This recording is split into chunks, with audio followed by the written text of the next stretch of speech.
We'll stay in Sydney now because joining us is the former ambassador to Israel, Dave Sharma. Dave, good as always to see you.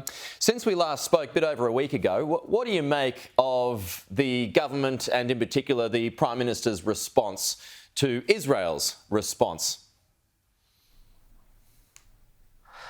Well, look, I'd say, Peter, that I think there have been unfortunate breakouts of bipartisanship here in support of Israel. We've seen the Labor frontbench sending all sorts of messages, I think, about this. I think the Prime Minister is still yet to speak with Prime Minister Netanyahu, his Israeli counterpart, almost 2 weeks after this event has happened. In that time, we've seen the US President visit Israel, the UK Prime Minister visit Israel, the German Chancellor visit Israel, the EU Commission President visit Israel, but Anthony Albanese hasn't even been able to speak to Netanyahu yet.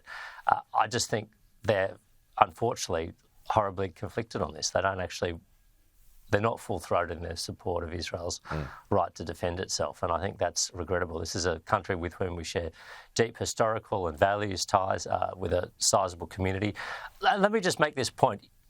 Just because you support Israel's right to defend itself does not mean you need to be anti-Palestinian. You can support a Palestinian national cause and a movement, but you don't need to support terrorism, and you don't need to support Hamas, and you need to come out forcefully and condemn that.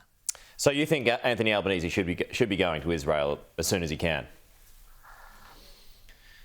Absolutely, I think he should be going as soon as he can. And I would say as well, he should also visit Ramallah in the same trip and go and meet with the legitimate authority of the Palestinian people, Mahmoud Abbas, the president of the Palestinian Authority. Because, look, this conflict has a long way to play out, unfortunately. There are grave risks to regional stability and security.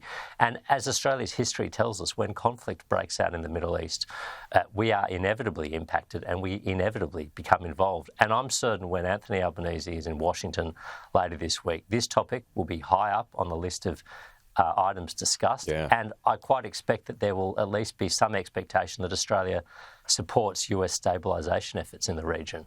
Well, I mean, the Dutch Prime Minister, the French President Emmanuel Macron, they're all going this week. Realistically, though, I mean, I suppose the leader of Australia might be a few rungs down when it comes to Benjamin Netanyahu's list of priorities. And correct me if I'm wrong here, Dave. But what can Anthony Albanese legitimately offer by going to Israel?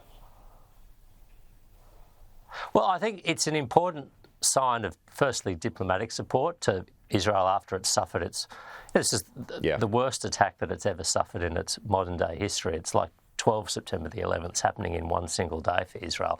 But also it's an important warning to the region and to actors in the region, like Hezbollah, like Iran, like the Houthi rebels in Yemen, like groups like Palestinian Islamic Jihad and other terrorist groups, that Australia is watching. Australia will have Israel's back and Australia will support Israel's right to defend itself. And, you know, you rattled off all these leaders who've already visited. I can tell you that a visit by an Australian Prime Minister would be welcome, and the lack of contact to date from Australia and from this Prime Minister has been noticed in Israel.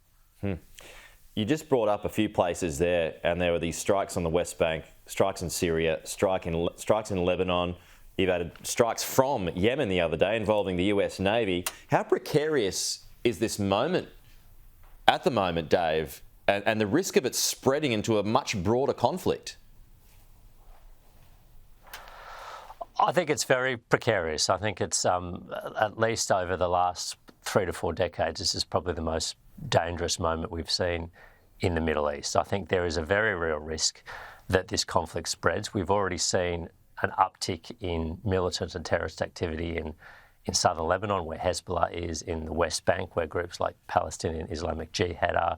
We've seen Iran issue threats and ultimatums to Israel, saying not to go ahead with this ground offensive in Gaza. As you said, part of a US carrier strike group shot down cruise missiles and drones that were fired by the Houthis in Yemen, supposedly destined for Israel.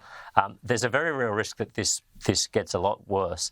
And I would say as well, Israel is yet to properly begin its ground offensive of Gaza. That tensions are going to rise considerably higher once that gets underway. So what's the circuit breaker in all of this? Well, I think the circuit breaker, it's partly making sure humanitarian assistance gets into Gaza, and I'm glad to see that's now flowing through Egypt's border crossing. It's partly trying to make sure that Arab states in the region and neighbours do what they can to quell militants within their own borders, but also make quite clear that whilst they support the legitimate aspirations of the Palestinian people, they do not support the tactics or the objectives of the terrorist group Hamas. And I think that's key to all this. So countries like Egypt, countries like Jordan, countries like Lebanon, countries like Turkey, all of whom Australia has a good relationship with. Those are the sorts of messages we need to be delivering to them right now. I've just got to ask you finally here, Dave, because when you were in government, we spoke about the Port of Darwin a lot. Now, in the Friday night trash, I guess the status quo remains. There will be no changes when it comes to that. What do you think of that decision? Well, I think it's staggering, and I think particularly as Anthony Albanese, as the opposition leader, described the first issuing of the lease as a grave error of judgment when it was done. I think it was right to review this. We've strengthened the Foreign Investment Review Act since that lease was issued to make sure that this loophole was closed. I was in Parliament, I voted for that. And I think it would make sense to anyone who follows Australia's defence or national security to know that we need to have expanded facilities and hardened infrastructure in places like Darwin. And when you've got this land bridge lease to a predominantly overseas controlled company, it poses a risk to Australia's national security, plain and simple. The lease should have been cancelled, and Anthony Albanese and or his senior ministers should have had the courage to front the media and explain this decision rather than it coming out in an unauthored press release late on a Friday afternoon from Anthony Albanese's department. The Friday night trash, they call that. Dave Sharma, I appreciate your time. We'll talk to you again soon.